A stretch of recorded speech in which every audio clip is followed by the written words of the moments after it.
fundamentalmente hay 11 tópicos distintos, de los cuales 7 parcialmente las fuerzas políticas que están representadas acá se expidieron, en otros casos no, y 4 no se expidieron. Vamos a empezar por las que se expidieron parcialmente.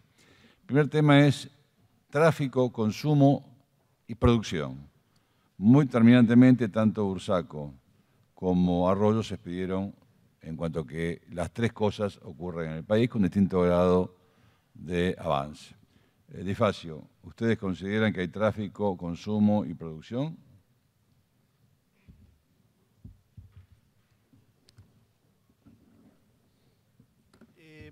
Hola, a ver. Sí, escucha.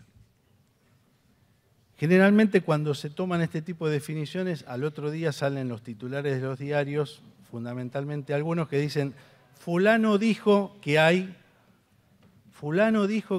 producción de droga. Y ese es el título. Debemos diferenciar lo que hay.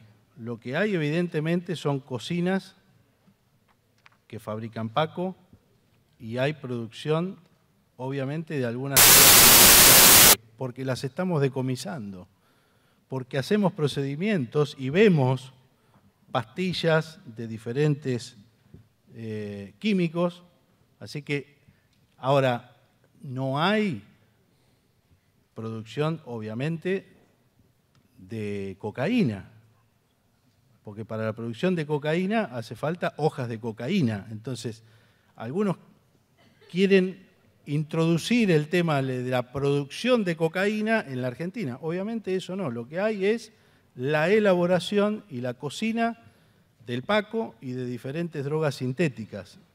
Ahora, creemos que hay que dejar de utilizar este tipo de definiciones como titulares de los diarios. Eso no es políticas de Estado, justamente, no es políticas de Estado. Debemos diferenciar claramente porque muchas veces, y en una campaña electoral, lo que se hace es utilizar este tipo de títulos para endilgarle al otro, al que está al gobierno o el que estuvo anteriormente, algún tipo de responsabilidad. Entonces, seamos responsables en este tipo de definiciones.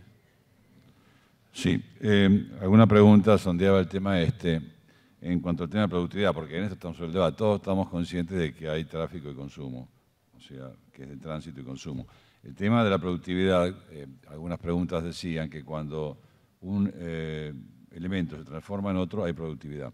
No cabe duda que las condiciones climáticas de este país no dan para el cultivo de la hoja de coca, sin ningún tipo de duda. En general, lo que se hace en el exterior, en algunos países que ya fueron mencionados, como Perú, Bolivia, Colombia, es la transformación de la hoja de coca en pasta base. Pero hay un segundo proceso que es la transformación de la pasta base en clorhidrato de cocaína, lista para consumo. Y eso en las cocinas argentinas se produce. ¿Cuál es la opinión de Di Facio sobre eso? Evidentemente, cuando nosotros hicimos procedimientos, encontramos algunas cocinas en ese sentido. No creemos que sea un tema masivo en la Argentina. El segundo tema en cuestión es que sí se expresó tanto Arroyo como Di Facio es respecto al libre consumo. ¿Qué opinión tenés sobre el particular, Eugenio? Bueno, nosotros somos contrarios a la legalización del consumo. Quiero ser muy taxativo en eso. Escuché con interés el debate hoy a la mañana, con posiciones contrapuestas en este sentido. Comparto mucho lo que dijo Daniel. Argentina hoy no está en capacidad de facilitar el consumo con los niveles de marginación y con un sistema de salud que no puede abarcar esta problemática. Me parece que detrás de la legalización hay también una fantasía mágica, como si legalizáramos y todo se resolviera. Y por ahí, como trabajamos muchos años en crimen organizado, entendemos que el crimen organizado existe en todos los lugares donde hay regulaciones del Estado. Hay tráfico de drogas, pero también hay tráfico de personas, a pesar de que la esclavitud fue abolida hace 200 años. Hay tráfico de material nuclear, hay tráfico de materiales químicos, hay tráfico de órganos, tráfico de armas, que es una de las grandes problemáticas de violencia que afecta a nuestros países. Con lo cual yo no creo que mágicamente porque legalicemos esto le vamos a sacar el componente de seguridad al problema. De hecho, las experiencias que hay en el mundo no hablan de eso. Hace un año se legalizó el consumo de marihuana en Colorado y el 50% de la droga en Colorado se sigue vendiendo en el mercado negro, a pesar de que uno puede ir y comprarla legalmente. ¿Por qué? Porque la pueden comprar a precio más bajo, porque los menores de edad igual tienen prohibido la compra de droga, por un montón de razones prácticas que hace que el crimen organizado siga existiendo detrás de esto. Con lo cual a mí no me gusta caer en fantasías. Lo otro que también siempre hay que hacer notar es que los niveles de prevalencia de las drogas legales están en el orden del 20 al 40% del consumo de la población, tanto alcohol como tabaco. Las drogas ilegales, la de mayor consumo en el mundo es 7% marihuana, menos del 3% cocaína, heroína bajo del 1%. ¿Qué pasa si facilitamos el acceso a estas drogas en la población general? ¿Qué pasa si el 20% de la población consume cocaína? ¿Cuáles son los efectos médicos? ¿Cuáles son las externalidades? Porque el problema de que se consume cocaína no es solamente que se mata a él, sino que afecta a su entorno directo, a su familia, a las personas que afecta con su automóvil cuando conduce. Ojalá legalizáramos y este problema desapareciera, pero no es así. En políticas públicas uno lo que tiene que tratar es tener un enfoque multidisciplinario integral y entender que estos fenómenos lo que uno hace es reduce el impacto, disminuye la incidencia. Va a seguir habiendo crimen organizado en Argentina, va a seguir habiendo tráfico. Lo que no quita, que sí comparto, que sí dijo hoy a la mañana, es que demos las peleas que tengamos que dar en los foros internacionales para que los principales responsables del problema, llámese los principales consumidores, se hagan cargo del problema. Porque ellos también tienen una parte importante de la problemática en la región. Llámese Estados Unidos y llámese la Unión Europea. La Unión Europea hoy consume tanta droga como Estados Unidos. Entonces también tenemos que hacerlos ellos cargo de lo que les cabe a ellos en términos de responsabilidad en este problema en la región. Por último, y con mucho respeto al senador De Facio, y creo que estuvo bien en que esto no sea una cosa contra alguien, yo creo que en Argentina se produce droga en su última etapa de elaboración. Es como decir que no se producen autos porque los neumáticos y la carrocería vienen de otro país. La última etapa que pasa de pasta base a clorhidrato de cocaína se hace en laboratorios. Yo lo vi con mis ojos. Hice operativos donde estaban las máquinas, las tizas, los precursores químicos en la Ciudad de Buenos Aires y en el conurbano. Entonces, negar la realidad no nos va a ayudar a resolver el problema. Esto es como tener, ya termino, Guillermo, esto es como tener una enfermedad y no aceptar que uno la tiene. No se trata ni de clichés, ni de definiciones, se trata de aceptar que el problema se ha enquistado mucho más de lo que creíamos. Y esto no es responsabilidad solo de este gobierno también. Y esto hay que aclararlo, es un tema que viene de muchos años, que se ha recrudecido en los últimos años. Con lo cual, entre todos tenemos que resolver este problema de fondo. El tercer tema, y vamos avanzando, ya hay acuerdo por lo menos en que libre consumo, no. Hay un acuerdo de las tres fuerzas.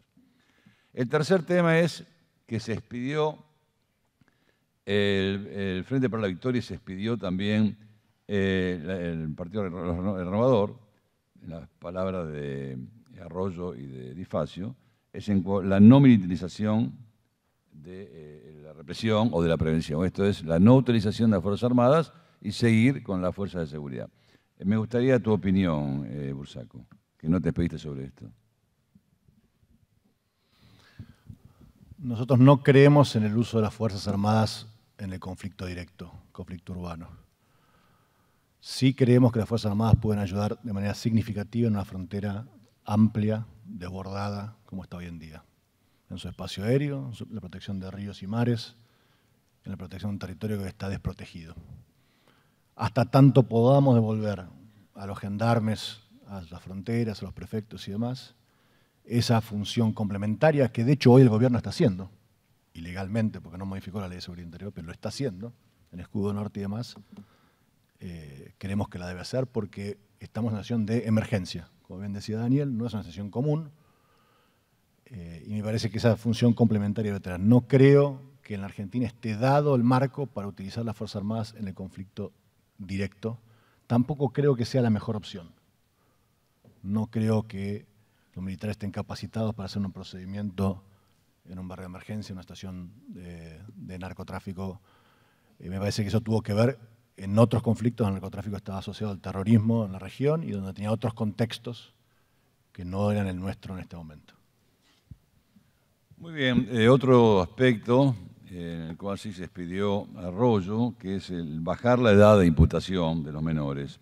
¿Qué opina Di Facio? ¿Qué opina Bursaco?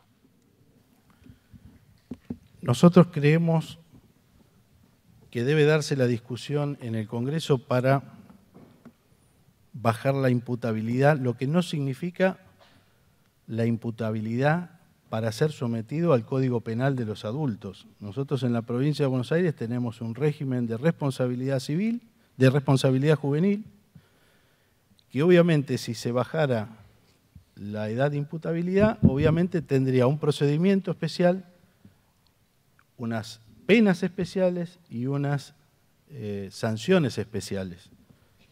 Nosotros creemos en eso. ¿Por qué? Porque inclusive hoy el menor no es sujeto de derecho, ni siquiera puede estar sujeto a derecho, a un procedimiento, a designar un abogado. Hoy el menor no tiene, digamos, no es como un adulto que puede ejercer su defensa, por ejemplo.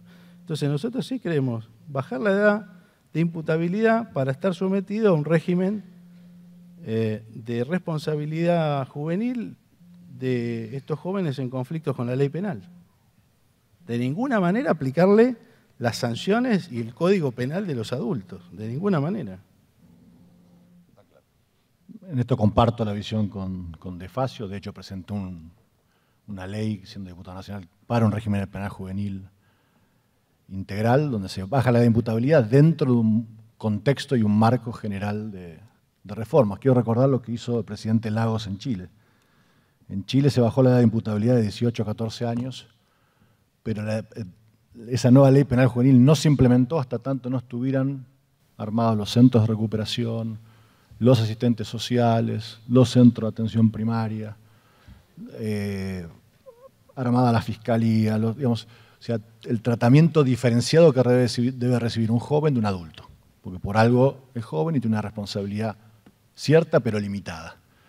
A mí me parece, y en esto concuerdo con De Facio, y seguramente voy a concordar también con Daniel, de que no es la edad de imputabilidad por sí sola la que va a resolver este problema, aun cuando yo creo que el límite de los 18 años es un límite demasiado elevado para lo que hoy se da en el mundo, inclusive en los países de la región.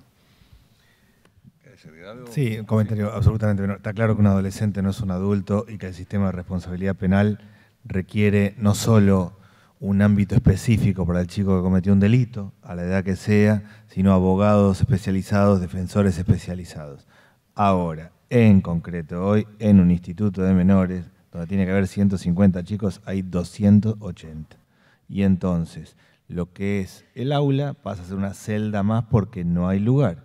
Los celadores no lo dejan irse al patio porque se escapan los chicos, con lo cual lo primero que tenemos que hacer, es esto que se planteaba de Lagos, es tener la infraestructura, el equipamiento para acompañar. Un chico que cometió un delito tiene que ir a un instituto. ¿A qué tipo de instituto? Un instituto con 24 lugares, donde haya estudio, donde haya capacitación y donde una vez que sale tenga un oficio y capacidades para poder trabajar. Bien, hay con variantes, pero hay coincidencia en este punto. Otro de los puntos que se hizo referencia en el panel de la mañana, el panel internacional de la mañana, se refería a la necesidad de reforzar los instrumentos, los institutos preventivos para el lavado de activos, para el lavado de dinero proveniente del narcotráfico.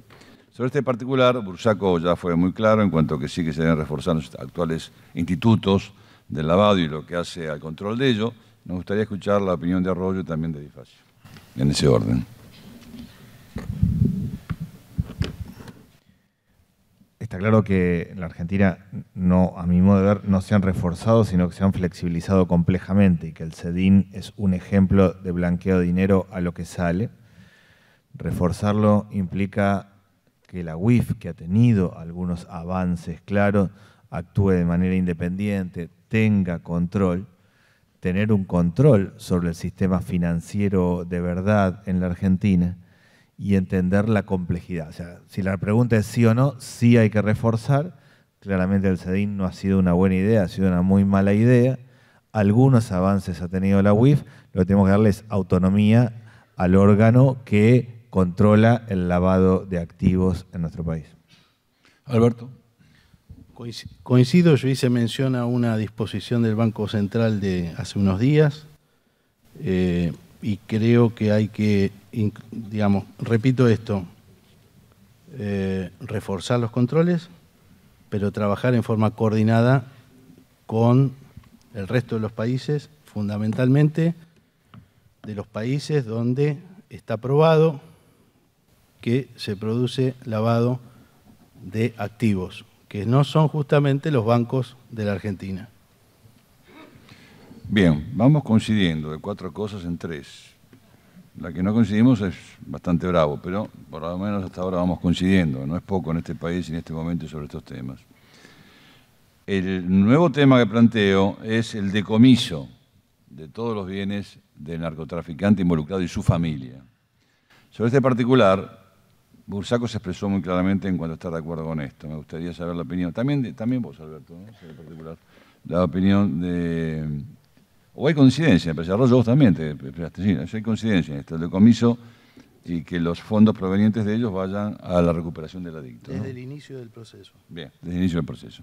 La ley de derribo, que la jueza del Chaco que estuvo acá se refirió sobre el particular, y sobre el tema de cómo instrumentamos la radarización de todas las fronteras que las tienen todos los países limítrofes. Me gustaría sobre estos 2 temas, y en el mismo orden, Arroyo, Bursaco y Di Facio se explican sobre el particular.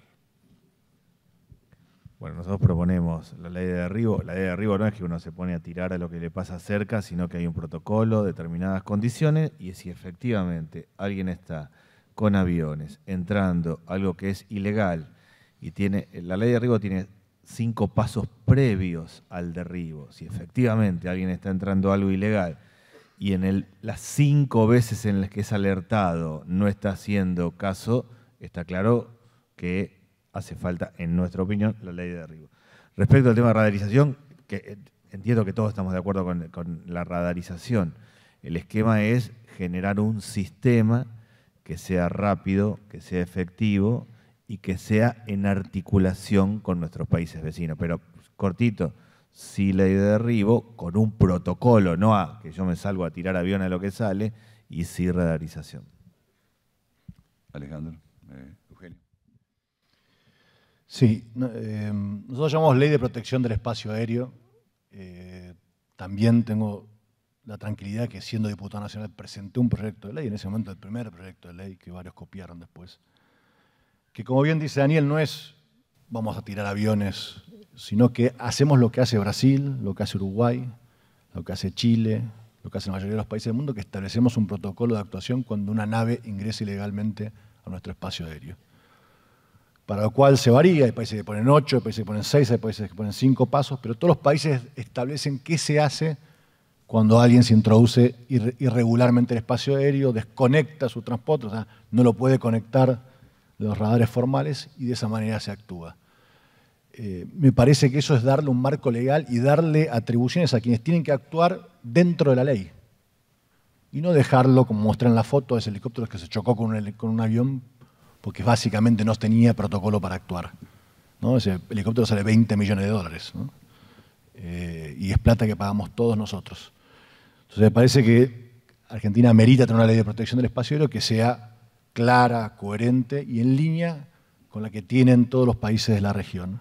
La ley de derribo. Nosotros, o fiscalización aérea, si querés. Sí. Fiscalización aérea, como quieran llamarlo. Nosotros no negamos taxativamente la idea, queremos discutirla, creo que se puede someter a una discusión, como decía Eugenio. Los países que han utilizado estos protocolos no han sido muy felices.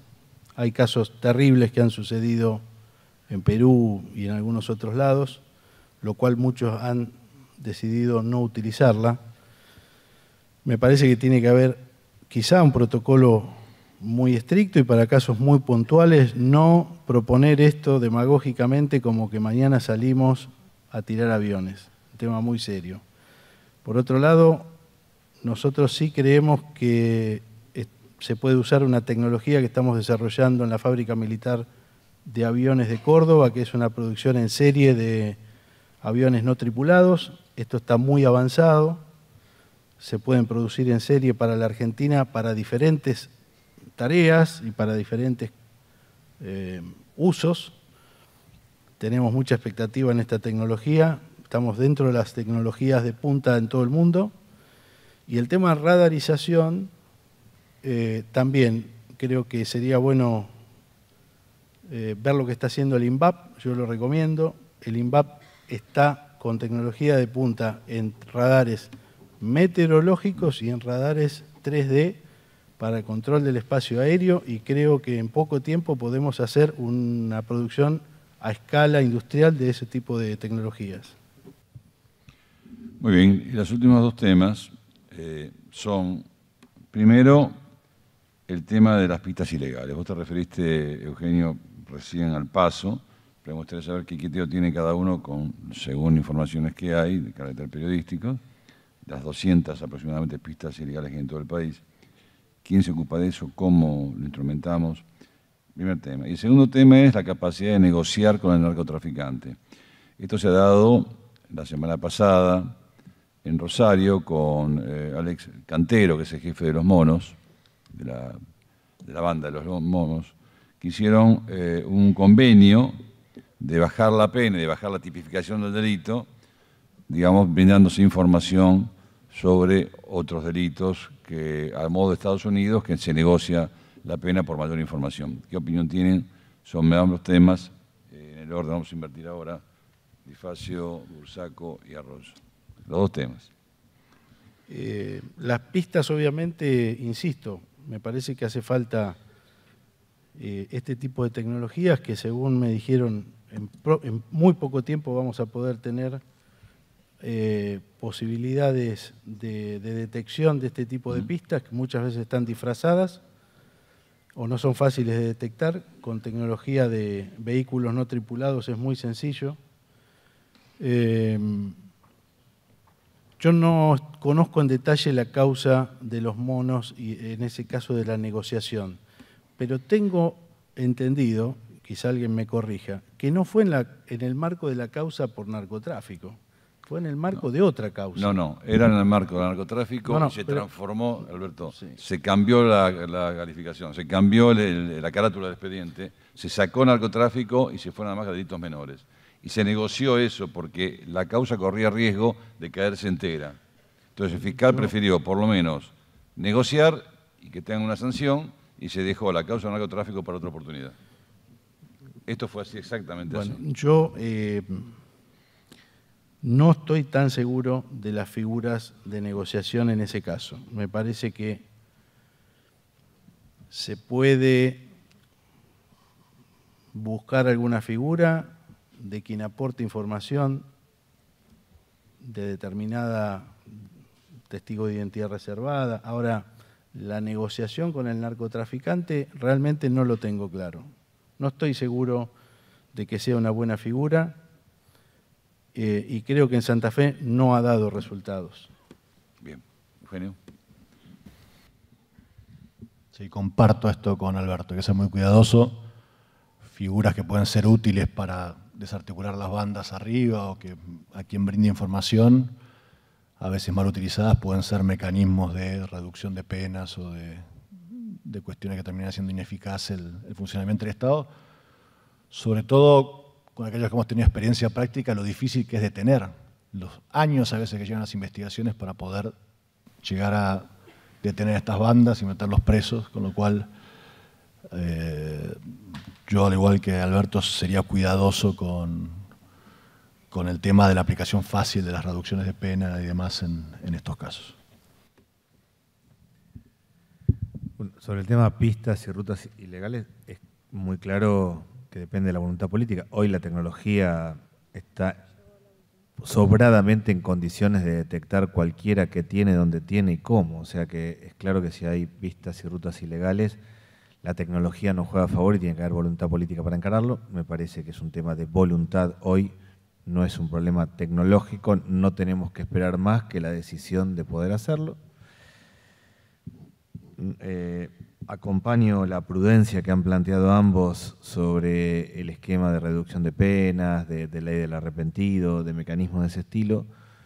Lo que sí está claro es que tiene que haber algún instrumento de ese estilo, sobre todo cuando alguien está buscando desbaratar una banda y tiene a alguien que puede, como testigo de identidad reservada, como arrepentido, como algo, dar información para.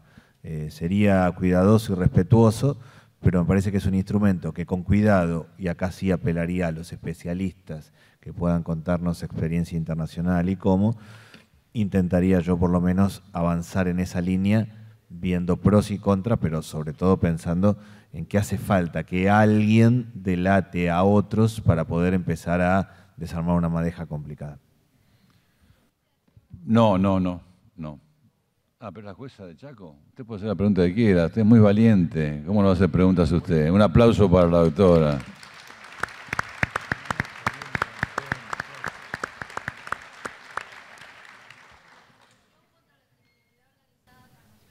Si usted viene acá, porque aparte nos va a gustar mucho que nos acompañe, porque no escuchan. Ah, si lleva el micrófono. Ahí está. Zunilda, ya está. Ahí lo tiene. Ahí está. Que la Convención contra la Criminalidad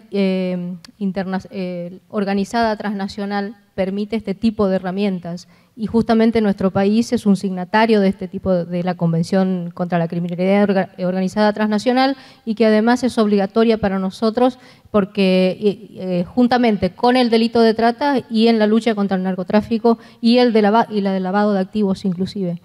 Obviamente la prudencia tiene que estar presente, pero nosotros lo tenemos como país obligatoriamente establecido. Todo, gracias. Bueno, la síntesis es que de 11 temas que hacen en la cuestión de fondo, en 7 hubo acuerdo, en 4 relativamente no, que es este que estábamos hablando de negociar con un sector para conseguir información, otro la ley de derribo, otra el uso de las Fuerzas Armadas y el tema de la producción o no en el país. Señores, yo les agradezco muchísimo a los 3 representantes, les pido un aplauso a todos por la libertad de poder opinar, cada uno como quiere.